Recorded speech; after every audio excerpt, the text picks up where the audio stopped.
전쟁의 목적이 작은 일이 되면 이겼으나 진 싸움을 하게 되는 것입니다. 오늘은 이기고도 진 싸움에 대해서 생각을 해보겠어요.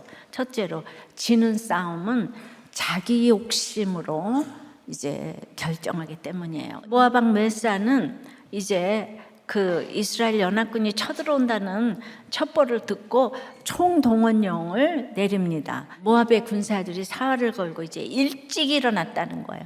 이스라엘 연합군이 마실 물이 없어서 고생한다는 것을 모압 군대가 파악했겠죠. 그래도 이제 상대방 병력이 워낙 많으니까 공격할 생각은 못하고 있었는데, 여호와의 손이 엘리사에게 임해 골짜기에 물을 가득 채운 그 아침에 모압 군대도 골짜기 건너편에서 그 골짜기에 가득한 물을 보았어요. 근데 어떻게 된 일인지 그들이 보는 방향에서는 햇빛을 받은 물이 피처럼 붉게 보인 거예요. 쳐들어온 세 나라가 서로 싸워 죽인 피라고 하는 거예요. 우리가 믿음의 눈으로 하나님을 바라는 것은 소망이지만 육신의 눈으로 욕심을 바란다는 것은 망상입니다. 틀림없다며 그래 한다면서 내 욕심을 주장합니다. 이것이 모압이 빠진 착각의 함정이에요. 기복의 함정이에요. 공격할 때 제일 중요한 정찰을 안 했어요. 소홀히 여겼어요. 제일 중요한 확인 과정을 거치지 않고, 그리고는 자기 확신으로 망하는 길로 돌진해요. 모압은 불신자고 하나님의 대적이에요. 아무리 사활을 걸고 부지런하고 경계를 잘하고 준비를 잘해도 이 본질이 이 세상이기 때문에 그건 지는 싸움을 할 수밖에 없어요. 두 번째, 이기는 싸움은 그래서 하나님께 물어야 되는 거예요. 사활을 걸고 부지런한 모압에 비해 이스라엘은 특출난 게 하나도 없어요. 그냥 하나님의 역사하심을 따라서 승리의 열매를 거두기만 하면 됐어요.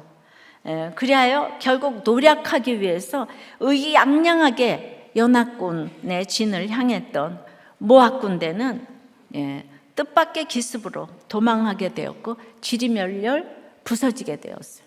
이유를 알 수 없는 패배가 모압보다 강했다는 것은 하나님이 강하시다는 거죠. 더 이상 할 수 있는 게 없어요. 군사적으로 완전히 궁지에 몰렸어요. 이제 궁지에 몰리면 신자는 하나님 도와주세요가 저절로 나오는데, 모압은 끝까지 나는 누구에게도 도움을 요청한 이러면서 물을 자를 모르고 이제 마지막에 금오스의 제사를 드리잖아요. 여호람이 모압 왕보다 잘난 것이 없어요. 여호람이 오직 잘한 거는 여호사밧으로 인해 여호와께 물었다는 거. 내 욕심을 내려놓는 게 어렵고 내 자존심을 꺾는 게 어려운 것이지 묻는 것 자체가 어려운 건 아니에요. 아무리 확실하게 보이는 일이라고 해도, 아무리 내가 제일 전문가라고 생각되는 일이라 해도, 어떤 일을 결정할 때는 반드시 공동체에 물어보시기를 바래요. 근데 이겼으나 진 싸움이 있어요. 그건 한 가지를 남겼기 때문이에요.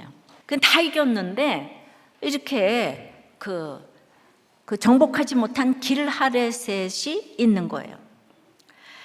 그 길하레셋만 다 초토화시켰는데 여기를 초토화하지 못했는데, 물이 없을 때 그렇게 슬프다를 외치던 여호람 왕도, 엘리사에게 묻자고 했던 여호사밧도 막상 전쟁이 시작되니까 자취를 감춘 거예요. 이스라엘 군대 뒤로 숨어서 물이 생겨 이제 살 수 있게 되자 그 왕들은 그새 하나님을 잊었어요. 자기 수중에 있는 군대 힘을 의지했습니다. 전세가 기울게 되니까 이제 모압 왕은 모압의 신인 금오스가 가장 기쁘게 여기는 게 아들을 태워 이제 불 가운데로 지나가게 하는 거예요. 몰래 부상에게 섬기는 그 번제, 그 번제로 아들을 드렸어요. 이렇게 자녀마저 자기 욕심의 수단으로 지금 불태운 거예요.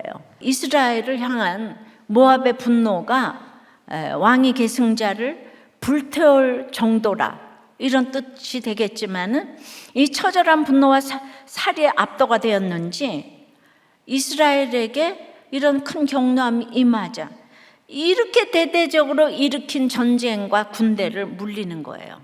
외형은 모압의 경노함이지만은 사실은 하나님의 경노함인 거예요. 주님은 여호람에게 분명히 말씀하셨어요. 마른 골짜기가 물로 가득 채워지지만 그거는 작은 일이다. 그보다 더 큰 일은 모압을 제압하는 일이다. 여호람은 오직 눈에 보이는 물을 얻는 거, 이거밖에 관심이 없어요. 그런데 물이 채워지자 정작 더 큰 문제인 모압과의 전쟁을 작게 여기고 더 이상 하나님을 찾지 않아요. 작은 일을 해결해 주면 여러분은 구원의 문제는 여러분의 관심 밖이에요. 그래서 길하레셋, 이게 너무 큰 기도 제목인데 중요한 일과 작은 일, 급한 일, 중요한 이게 분별이 하나도 안 되니까 여호람 같은 사람이 이런 게 분별이 안 돼요.